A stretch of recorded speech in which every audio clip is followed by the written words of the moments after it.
Well, this is Patrick Michael sitting in for Paul Slatkus on Good News, and today we have the pleasure of speaking with James Bell from Kelley Blue Book. James, welcome to the show. Oh, thank you. It's a pleasure to be here. Now, I understand that we're talking about the LA Auto Show, which I can see at the internet is LAAutoShow.com. So, of course, autos and Kelley Blue Book. Tell us all about it. Well, I'm a fortunate fellow because I like nothing more than to go into car shows, and I've been basically living here for the last 2 days, hanging out with all my four-wheeled friends. And this show has proved to be an exciting one.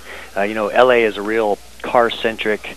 We tie a lot into our vehicles and what they say about us, and so the attendance is always great at the show, and there's some really cool technology, and it's a real glimpse into the future.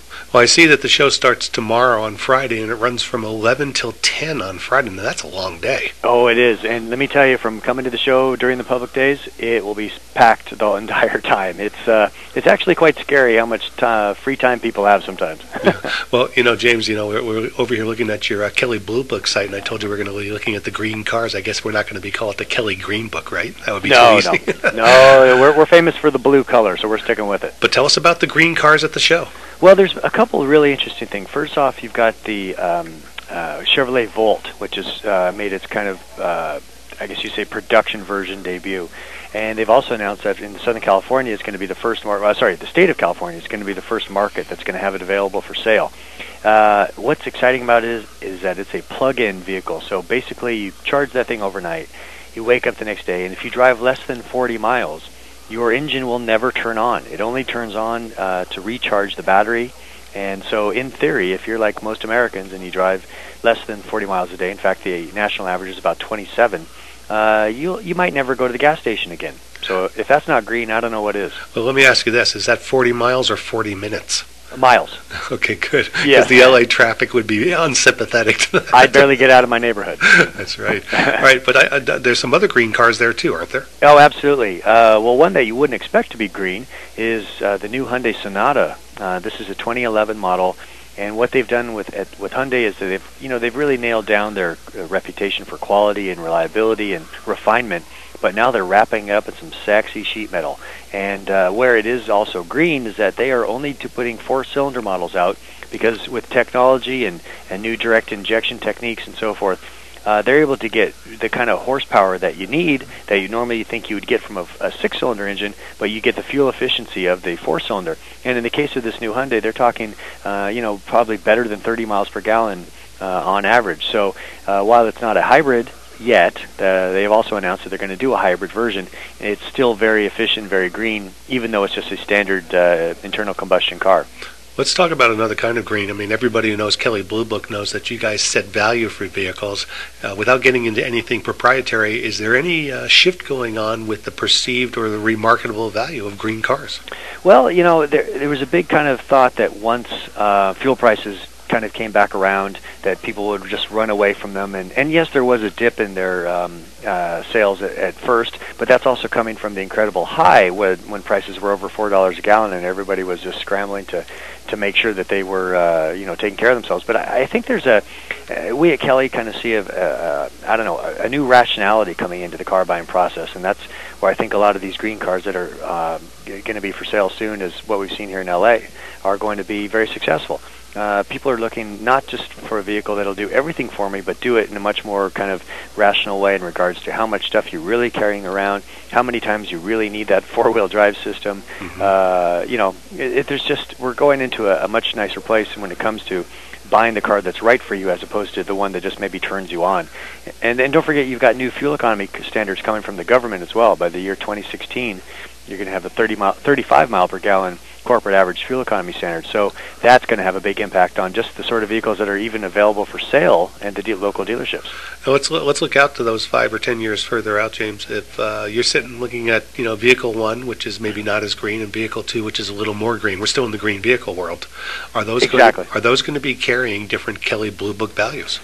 Well, we monitor the marketplace on pretty much a daily basis and update our values on a weekly basis.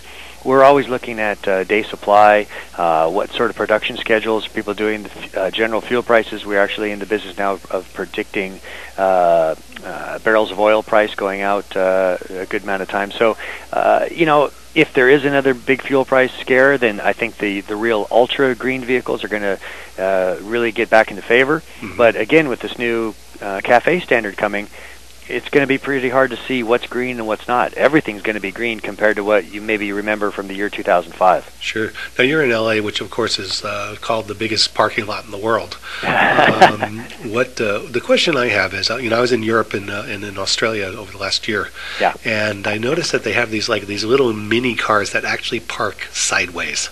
Oh, have you seen some of those? You mean like the smart car? Yeah, those guys. Yeah. Absolutely. Well, I'm in a fortunate position where I get to drive a different car every week to test them all. And when I had the smart car, I made a point of parking it that way. To kind of nose into the curb or back it up to the curb. And I'll be darned if it fits. And I found out that actually local governments in the states aren't really sure how to judge that. They don't know if it's illegal to park nose in or not along the curb. So yeah, I think we're heading towards a future that, let's talk about that smart car.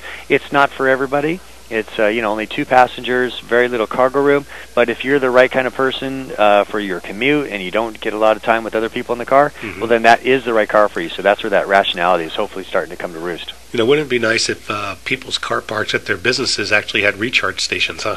Well, when you talk about vehicles like the Chevy Volta we were saying earlier, I think that is going to happen. I can imagine employers kind of incentivizing their employees to buy those sort of vehicles by having recharging facilities set up, because it's going to be a whole new infrastructure, and we're going to look back, I think, in 10, 15 years and think, wow, the fact that I can't find a plug-in place real easy, that'll seem like a real distant thought. Well, I know that most businesses get a better wholesale price on electricity anyway.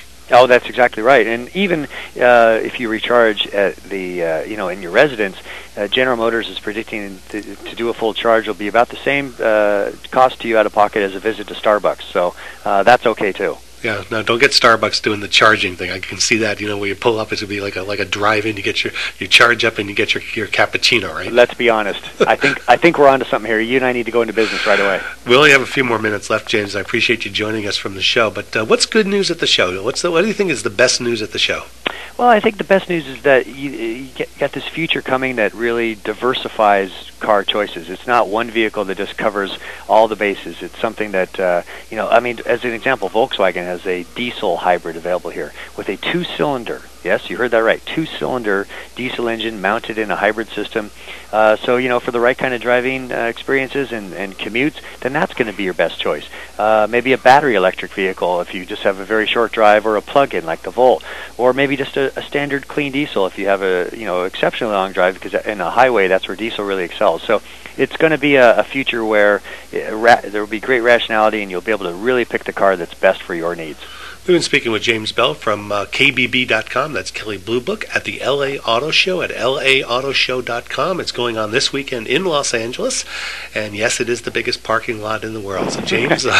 Yeah, but we love it. What's good news for you personally? What do you see with your, you drive a different car every week, and you're obviously, interacting with people on the freeways. What's your good news? I see a little less road rage out here, which for Los Angeles is a very good thing. But